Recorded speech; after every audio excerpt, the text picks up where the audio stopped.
Mirad, un estudiante efectivo tiene su corazón en ello, es decir, va a muerte y busca echar el mayor tiempo posible real dentro del aprendizaje del inglés. Un estudiante efectivo asume la responsabilidad de su aprendizaje, porque esta es la gran diferencia. Los estudiantes fracasados, a la mínima que encuentran problemas, dicen, no, fue culpa del profesor, fue culpa del programa que era muy flojo, que no se enfocaba en la metodología correcta, no tengo tiempo. Lo que hacen es desplazar la responsabilidad al exterior, cuando la responsabilidad siempre debe de caer sobre uno mismo. Los estudiantes efectivos de inglés desarrollan fuertes hábitos diarios. Aunque creáis que estáis aprendiendo a un ritmo bastante bueno, siempre podéis avanzar muchísimo más rápido, porque los hábitos hacen que tú te enfoques. Es lo que va a crear realmente el cambio más significativo en el avance. No esperan la perfección. Un estudiante efectivo lo que hace es se equivoca y sigue y no espera tener exactamente la combinación de palabras perfecta para decir algo cuando tienen en la cabeza. Ellos hablan y lo dicen más o menos como ellos creen que se dice y después le corrigen, ¿no? El nativo, la persona tal, el contexto, pues le corrige. Pero no esperan a tener a lo mejor esa unión de palabras perfecta que es lo que haría un estudiante fracasado. El estudiante fracasado lo que hace es que no habla nunca porque está esperando a estar 100% seguro de cómo se unen las palabras exactamente para decir algo, porque sabe que ya no se va a equivocar. Y eso es el gran error, porque hace que nunca avances, porque es casi imposible que tú llegues al momento que sabes exactamente en cada situación cómo se unen las palabras, porque tienes que equivocarte. Los estudiantes efectivos construyen redes de apoyo. Tienes que tener un círculo sano y positivo de gente que valora tu aprendizaje y no te juzga cuando cometes errores. Los estudiantes efectivos hacen que las cosas aburridas sean interesantes. Ellos siempre intentan buscar actividades o un medio que a ellos les gusta. Por ejemplo, si a mí me gusta leer artículos de top 10, ¿no? De top 10 casas más caras del mundo,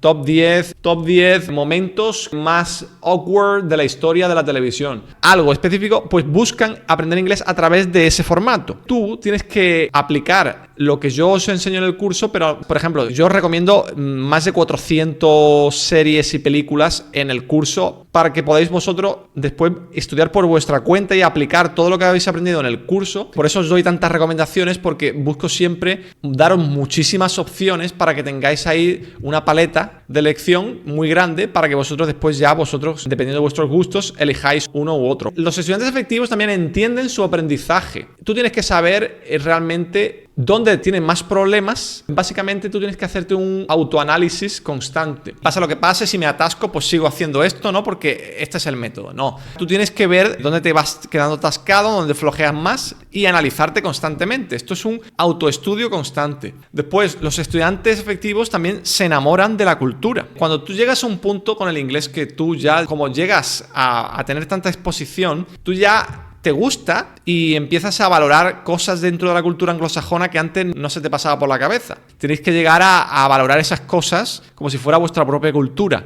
Pues de esa forma vais a tener una atracción mucho más real y más genuina a esa cultura. Básicamente, los estudiantes efectivos hacen de su vida su escuela. Llegas a un punto que en cualquier cosa de la vida tú ya lo relacionas con el inglés. Tú vas andando por la calle, ves a dos personas hablando y ya te las imaginas tú cómo se diría esa expresión en inglés. A ese es el punto que tenéis que llegar vosotros. ¿Cómo hablar inglés con fluidez y confianza? Aprender inglés es muy similar a aprender cualquier otra cosa, pero debido a que lo relacionamos con nuestro primer idioma, que ya hablamos con fluidez, nos sentimos tontos cuando no podemos hablar de manera competente. Tengo miedo a que la gente se ría de mí. Cultivar una motivación profunda. Celebra las pequeñas victorias y no dependas de los mensajes de texto. Nos sentimos tontos, ¿no? Cuando no podemos hablar de manera competente. Al principio os sentiréis seguramente como bebés. Cuando habláis con nativos, veréis que los nativos tendrán una elocuencia, una fluidez, una facilidad para expresar matices e ideas de forma muy, muy rápida y muy fluida. Y al principio me costaba emular ese tipo de mecanismo mental en inglés. Es curioso porque generas una especie de personalidad en inglés también, que a lo mejor no es exactamente la misma personalidad que tú tienes en español, pero es una personalidad que se genera. Pero eso se va desarrollando con el tiempo y con la práctica, ¿vale? Me vienen muchos alumnos y me dicen, oye, Rafa, es que, tío, yo estoy desmotivado porque veo que avanzo un poquito, pero para mí no es suficiente porque yo quiero avanzar más rápido y esto. Tenéis que, cada cosita, cada avance que veáis, tenéis que estar contentos y estar orgullosos de vosotros mismos, porque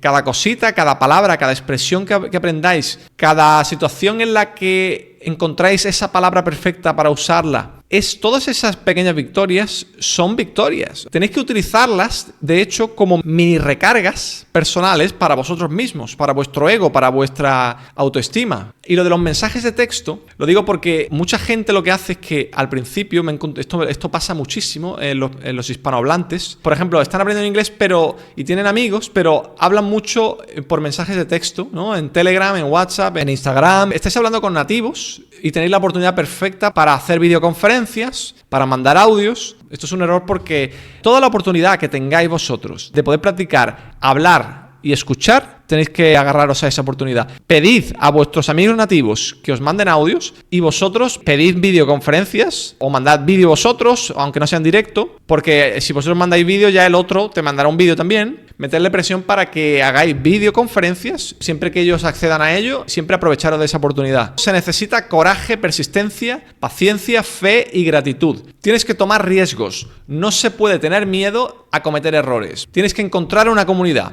Una comunidad me refiero, pues, por ejemplo, Palikir Group English es una comunidad que valore tu esfuerzo, que te apoye, que esté ahí cuando necesites cualquier tipo de ayuda, que no se ríe de ti. Amistades que te apoyen también. Tienes que alejaros de lo contrario. Tan importante es acercarte a lo que tienes que acercarte como alejarte de lo que te tienes que alejar. Crea buenos hábitos, sin fricciones, rutinas que promuevan tu aprendizaje efectivo del inglés. Tienes que hacer invisibles los malos hábitos, identifícalos y deshazte de ellos. Esto lleva de nuevo a lo que estoy diciendo de acercarte a lo que tienes que acercarte y alejarte de lo que te tienes que alejar. Tenéis que disfrutar del viaje. Si tú estás ahí metido en la mesa viendo vídeos y amargado de la vida, yo te estoy diciendo que te tienes que tirar toda la vida estudiando y practicando y haciendo cosas en inglés, si quieres mantenerlo vivo. ¿Qué quiere decir? ¿Que te va a tirar la vida amargado? Eso es una mierda. Entonces tenéis que buscar maneras que tú lo disfrutes, que forme parte de tu rutina, pero de una rutina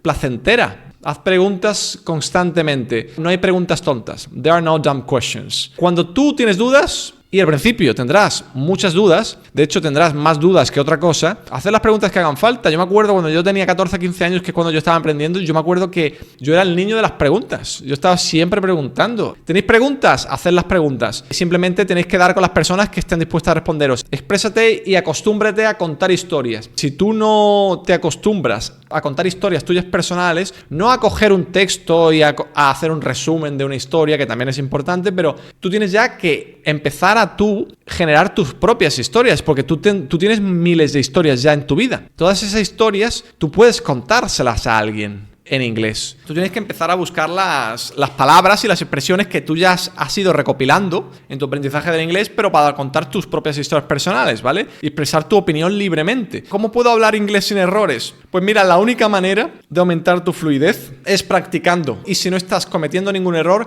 significa que no estás practicando lo suficiente. ¿Por qué tienes miedo de cometer errores en inglés? Lo que las escuelas te enseñaron no tiene sentido. La sociedad idolatra el talento en lugar del trabajo duro. La gente se cree que la gente que habla bien inglés es porque tienen una habilidad especial. Es mentira. Simplemente es porque ponen mucho más esfuerzo en el aprendizaje de inglés y porque han generado toda esta secuencia de hábitos y de mecanismos que os estoy explicando en esta masterclass. Son gente que simplemente se han tomado el tiempo de buscar estos mecanismos y de aplicarlos en su vida. No es que tenga una habilidad especial, que sí que puedes tener una cierta facilidad, pero el 80% del aprendizaje de una lengua no es la habilidad y el talento intrínseco de la persona, es el trabajo diario. Esto va a romper muchísimas barreras psicológicas. Los nativos hablan perfectamente. No, los nativos no todos hablan de puta madre. Hay nativos, si tú te vas a un pueblo perdido en Arkansas, seguramente pues esa persona tiene un inglés que tiene muchos errores gramaticales y tiene muchas palabras que solo la entienden en su pueblo. Por eso las series y las películas, para mí son una fuente increíble porque tienen el inglés que la mayoría de la gente utiliza y son además cosas que vais a poder utilizar en muchos contextos. Entonces es muy importante esto. Y no idolatrar a los nativos porque pensemos que ellos saben todo. Los nativos, por ejemplo, no saben todas esas mecanismos y dificultades que los españoles y los mexicanos, colombianos, argentinos tenemos a la hora de enfrentarnos al aprendizaje.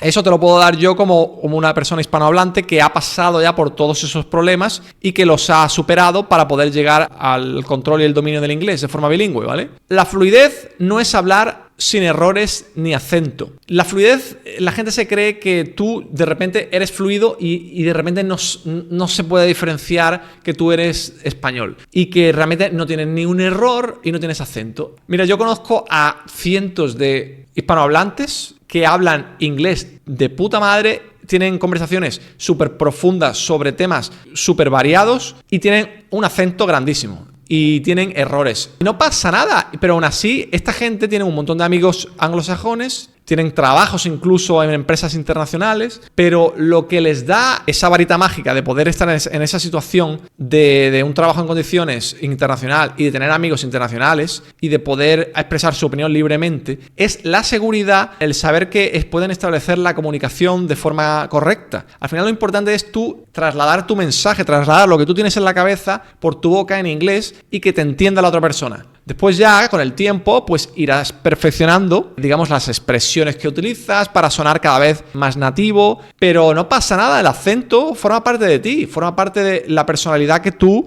tienes en inglés, pero tú no te tienes que sentir mal por tener un acento en inglés ni por tener de vez en cuando errores en inglés. Cometer errores no significa que tu inglés sea malo. Los errores forman parte de tu personalidad en inglés y el trabajo sería ir disminuyendo los errores paulatinamente. ¿Cómo superar la vergüenza al hablar inglés, no? Nosotros tenemos miedo a hablar en público. Los pequeños logros, grandes resultados. Sonríe y fracasa. No traduzcas literalmente. El miedo al hablar en público, esto es un miedo que es de los miedos más antiguos que tienen los hispanohablantes, porque hay gente que incluso tiene miedo a hablar en público en español, imagínate en una segunda lengua que no controlas. Y aquí la clave es pensar en tu objetivo, aquí volviendo al objetivo principal, ¿no? De por qué estás aprendiendo inglés. En el momento que tengas miedo, acuérdate de tu objetivo y eso hará que ese miedo irá desapareciendo paulatinamente. Si tú celebras cada pequeño logro que avanzas en tu progreso del inglés, hará que esos pequeños logros mantengan tu autoestima alta y cuando tú tienes la autoestima alta hace que tu aprendizaje siga avanzando. Mucha gente, cuando no encuentra la expresión que tienen en la cabeza, se paran y se bloquean, dicen no sé decirlo. Parafrasear quiere decir dilo de otra manera, busca una combinación de palabras, busca una alternativa, una frase alternativa que te permita expresar una idea, si no exactamente lo que tienes en la cabeza, una idea parecida. ¿Esto qué consigue? Esto consigue que la comunicación se establezca y que la otra persona que te está escuchando te entienda. Y esto es el 80% del trabajo. Otro gran error que tienen la mayoría de los hispanohablantes es que traducen expresiones de forma literal. Buscan exactamente la frase como se dice en español y lo traducen tal cual, ¿no? Buscan las palabras literales y la ponen en inglés, porque en muchos casos es diferente. Tenéis que buscar la combinación en inglés, no la combinación en español. No te compares con los demás. No hay necesidad de compararte. A lo mejor te estás comparando con una persona que lleva 2 años viviendo en Estados Unidos o una persona que lleva 2 años implementando un método que funciona y tú llevas 8 años haciendo un método que no funciona. Entonces, si te comparas, ¿qué haces? Te destrozas la autoestima. Si tú no tienes la autoestima alta, te vas a quedar bloqueado, no vas a ir avanzando como en el camino que tienes que hacer, ¿vale? Habla y practica en voz alta. Dice, tú no tengo nadie con quien hablar. Coño, habla contigo mismo, grábate. Yo tenía una grabadora de voz que yo utilizaba cuando eso tenía entre los 15 y los 20 años, ¿no? Y después incluso yo me grababa de forma bastante, muy a menudo. Todas las expresiones nuevas que yo aprendía las grababa en una grabadora y después las escuchaba, incluso hacía como una especie de diario personal donde yo hablaba de mis pensamientos o lo que me había pasado durante el día, pero lo explicaba en inglés. Y todo esto después yo lo escuchaba. Está muy bien porque te escuches y ves los errores que cometías hace un mes, hace 2 meses, hace un año y ves la evolución. Esto es muy interesante y lo podéis hacer y puedes hablarte a ti además en el espejo. Te puedes grabar en una cámara y verte o puedes directamente hablarte en el espejo. Y tómatelo con calma. Recuerda todos estos puntos cuando tengas vergüenza. Al final es una combinación, ¿no? Tienes que intentar agarrarte a todo. Tu trabajo es agarrarte a todas estas cosas. Todos estos puntos, la suma de estos puntos sean mucho más fuerte que ese miedo que te bloquea.